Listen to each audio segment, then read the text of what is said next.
Good evening and welcome to ILTV Weekly. I'm Steve Leibowitz, and with me today to discuss the latest political and diplomatic developments are Reserve Colonel Miri Eisen, who was media advisor to two Israeli prime ministers, and Dr. Martin Sherman, who is the founder and director of the Israel Institute for Strategic Studies.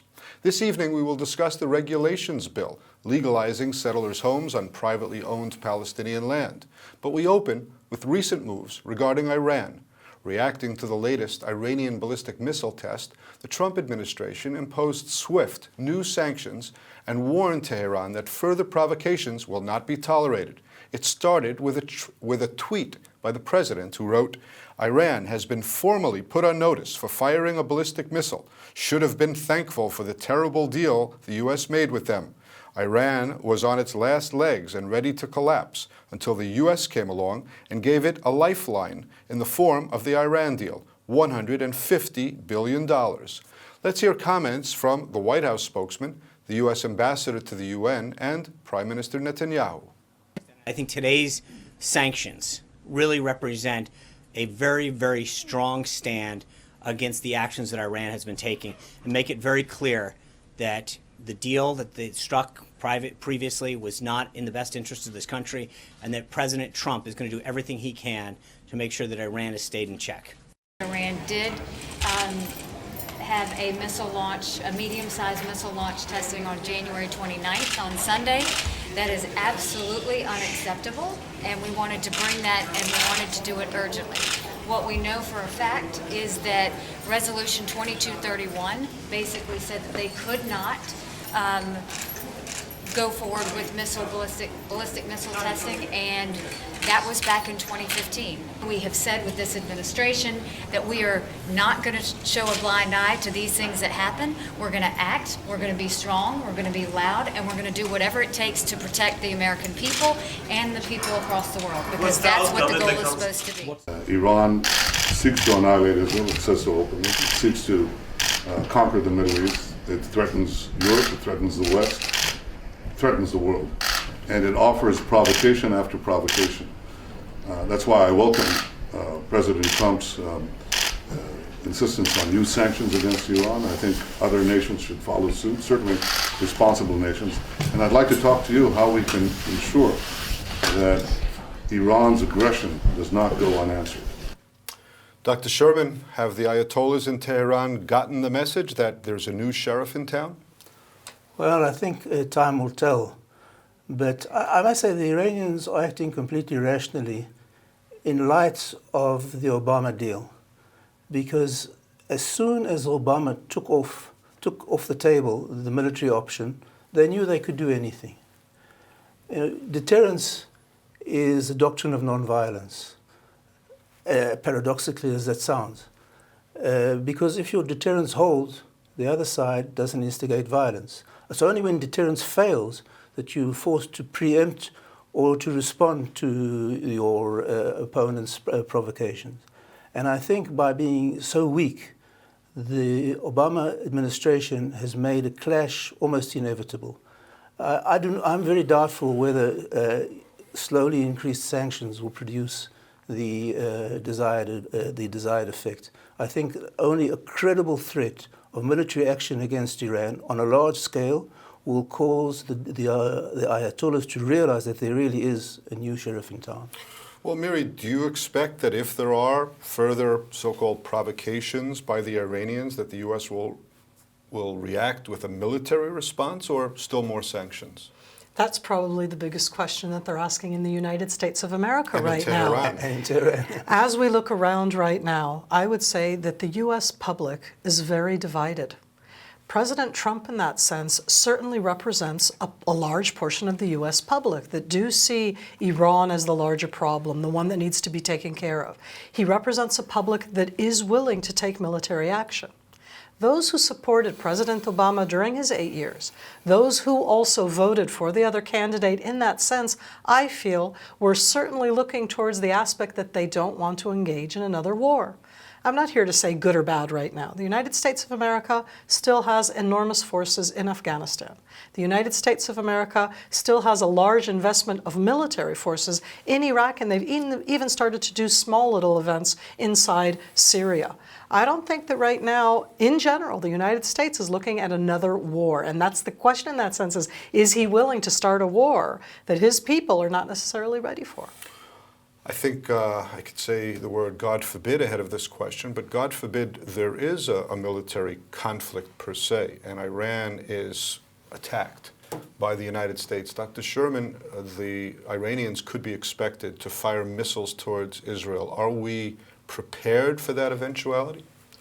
Well, I'm not privy to the secret details of our defense, but I should imagine that there is some measure of defense against it, and I think the only way to prevent that is through massive deterrence and to convince the Iranians that any such action will bring about unacceptable losses to them.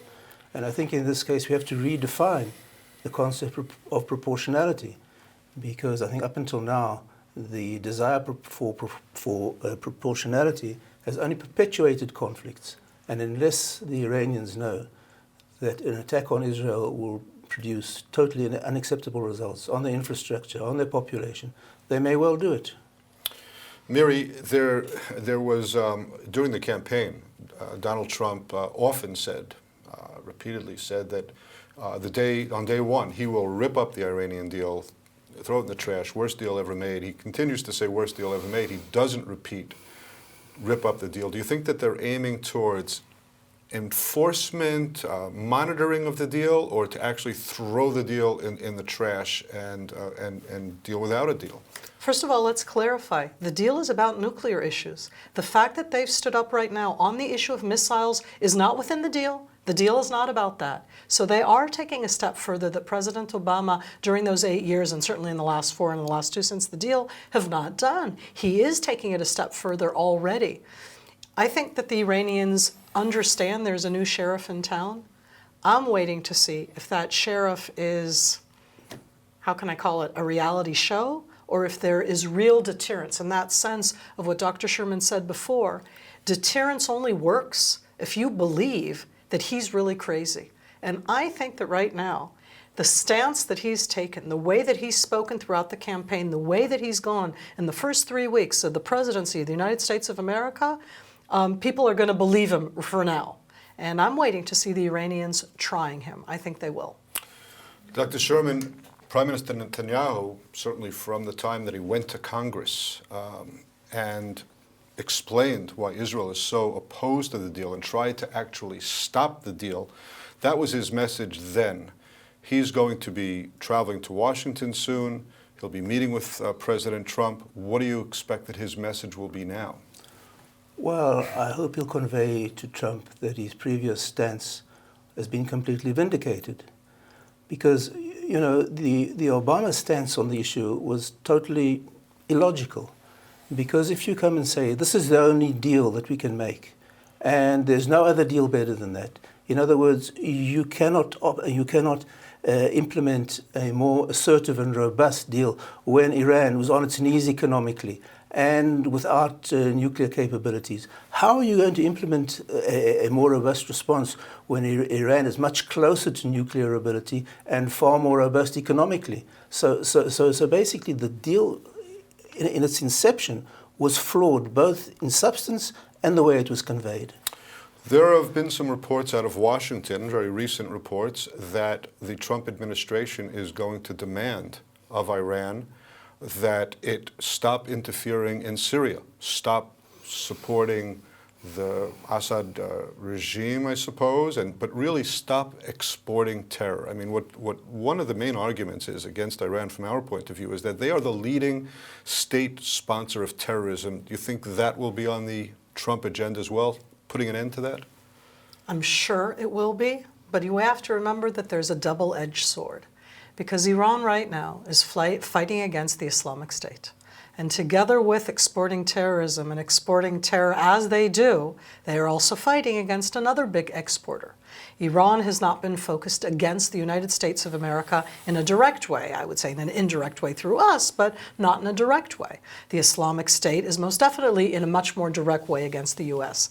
So I'm kind of worried in that sense that you can say, stop exporting terrorism, and the tit for tat there could have something to do with their fight on the Islamic State. Because at the end, it isn't just the US against Iran, it's about the entire Middle East, and what's going on here is not just Iran exporting terrorism. At the same time, they're fighting the Islamic State, and I don't want somebody to succumb. In this case, I want President Trump to stand strong and not succumb to the idea that Iran is fighting Islamic State, and that makes it kosher in its own way. All right, we're going to change directions now. Israel has now passed the highly controversial regulations bill retroactively legalizing some 4,000 settler homes on privately owned Palestinian land. Ahead of the vote, the Attorney General said that he can't defend it because it contravenes Supreme Court rulings on property rights. Prime Minister Netanyahu was in the air from London and missed the vote that passed by a vote of 60 to 52. In the past, though, Netanyahu said he's opposed to the bill that he said could be grounds for prosecution in the International Criminal Court in The Hague. Jewish Home Party leader Naftali Bennett hailed the law as an upheaval as he overcame the Prime Minister's efforts to delay the bill until Netanyahu is able to meet with President Trump. Let's hear a comment from a top Israeli international law expert. This is not something that the law of occupation permits, that the right to property allows. The right to property may be restricted, but those restrictions have to be necessary and proportionate. Taking property from residents of the occupied territory and giving it to nationals of the occupant is not necessary. It's probably illegal because it allows expanding the settlements, and it's not proportionate. It's also discriminatory because it basically allows the taking of property on the basis of nationality and giving it to other people on the basis of their nationality. And under Israeli constitutional law, Israeli law takes precedence over international law. So arguing on the basis of international law might not be a very strong argument before the Supreme Court. That does not mean that it's not a violation. It just means that under the procedures of the Supreme Court, that might not be a relevant argument. So the bill may pass the scrutiny of the Supreme Court while still being a violation of both Israeli and international law. Miri, is the regulation bill really about the law and about settlements, or is it political? Is it a sign that, in effect, Naftali Bennett is calling the shots politically in Israel? It's both. To me, the disturbing aspect is that the first law that the State of Israel has passed about the area of Judea and Samaria specifically is this law, is a land law about specifically privately owned homes. When I, who served in the IDF for most of my adult life, would like to share with our viewers that the legal term in the IDF for the area of Judea and Samaria, including Ma'ale Adumim and Efrat, including Ariel and all of the settlements, the legal term that we use in the military is that we are belligerent occupiers. That's the term. Not out of, oh my God, you're belligerent. That's the term. So within that area, we have not annexed that area. We have not applied Israeli law. We do not have a Knesset that passed and applied Israeli law into those areas. And I remind that we did do so over Jerusalem. Jerusalem, we passed the law. The world doesn't recognize it, but we did so because that was important for us. And then we passed this law. So it's both. It's both political, but it's also about that land ownership. Dr. Sherman, many countries, a number of countries, not Washington, not the U.S., have been condemning Israel in the last period over the passage of this law. Is the law, as some are saying, a death blow to the idea of a two-state solution? Well, I certainly hope so. But, you know, I'm not a legal expert, so I don't want to get into the legal niceties of this measure. As a political scientist, I'd rather talk about the general overriding spirit behind it and the underlying political overtones. We've come to a situation whereby an elected government can be coerced by unelected civil society elites, not only to be prevented from implementing the policy it pledged to implement in the elections, but be compelled to implement policies that are in direct contradiction of what it pledged. So the current government generally was elected to maintain, bolster, and foster Jewish presence across the pre-67 lines. What they've been forced to do now is to basically demolish Jewish presence in a specific area by unelected civil society elites. So I think some kind of legal implement to address this gross perversion is called for. And in many ways, the criticism of the law by so-called human rights advocates is very hypocritical, because the law advocates fair compensation. You know, the estimates are that to move Amona, the settlement that was demolished that prompted this law, was about 150 million shekels. Now imagine if they took a quarter of that sum. Over $40 million. About 40. Sorry, 150 million shekels. Imagine if they took a quarter of that sum and offered it to the Arab owner. Why wouldn't he accept it? And the reason that he won't accept it is be threatened by death from his kinfolk. So the real human rights violation is the threat of death to any prospective Arab seller who's been threatened by his kinfolk. That's what human rights activists should be focusing on. Because I'm sure in a free transaction between a buyer and a seller, anyone would accept 10 times the amount for his property. And so what the so-called human rights activists are actually doing, they're preventing prospective Arab sellers from maximizing the profit from their possessions. And so, you know, I think the objection is completely hypocritical. Everyone says it's stealing property. No, it's not stealing property.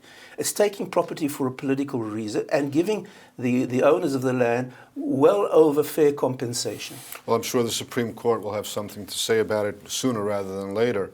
The Trump administration has said very little, Miri, about Israeli settlement policy until now. But what they did say was they really didn't want to be surprised by new facts created on the ground, in effect.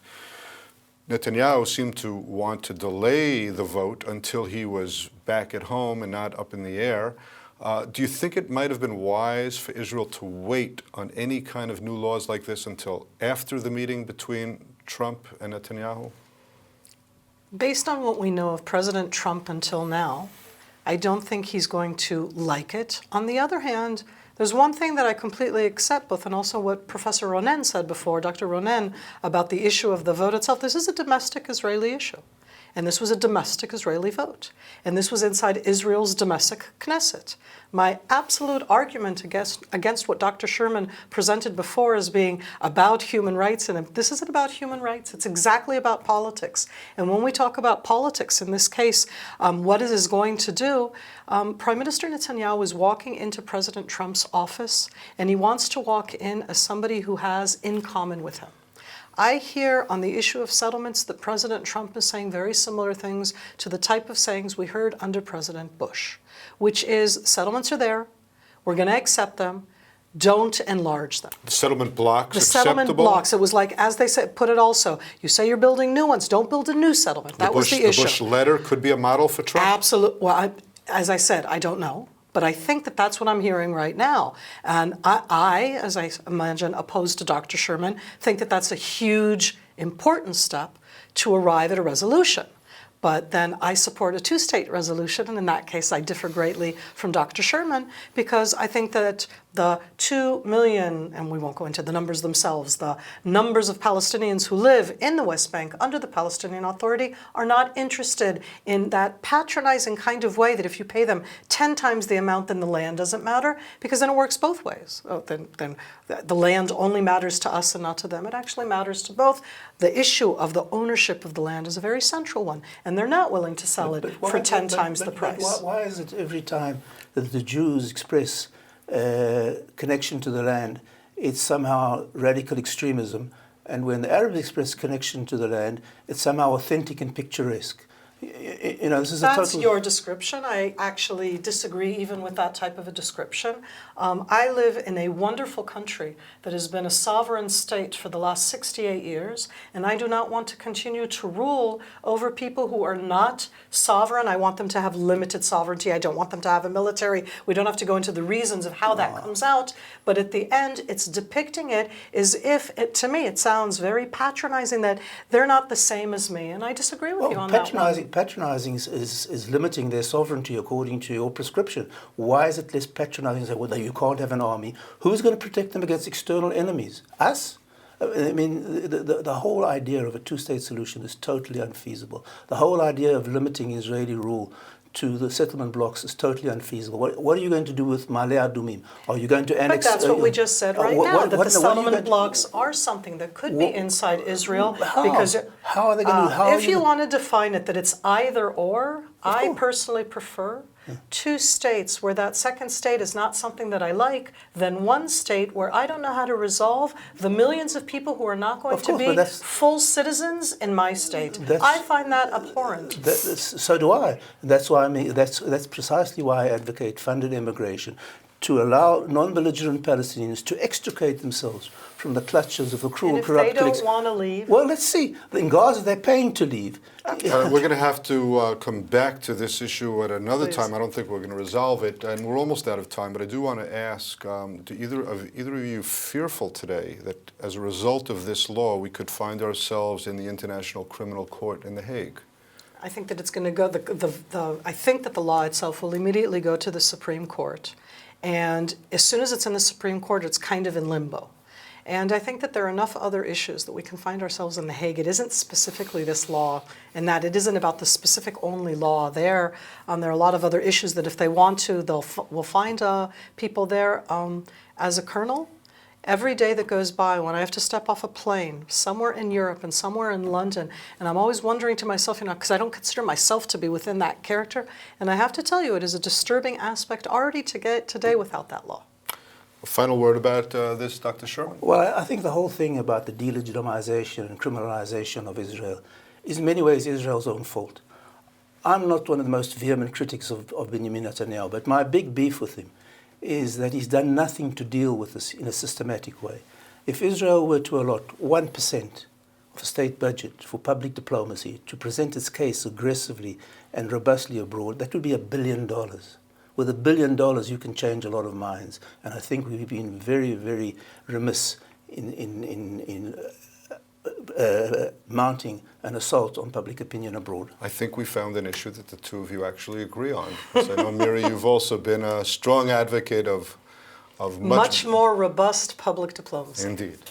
All right, well, that's all the time we have for this edition of ILTV Weekly. Thanks to our guests, Colonel Miri Eisen and Dr. Martin Sherman. Until next week, thanks for being with us, and shalom from Israel.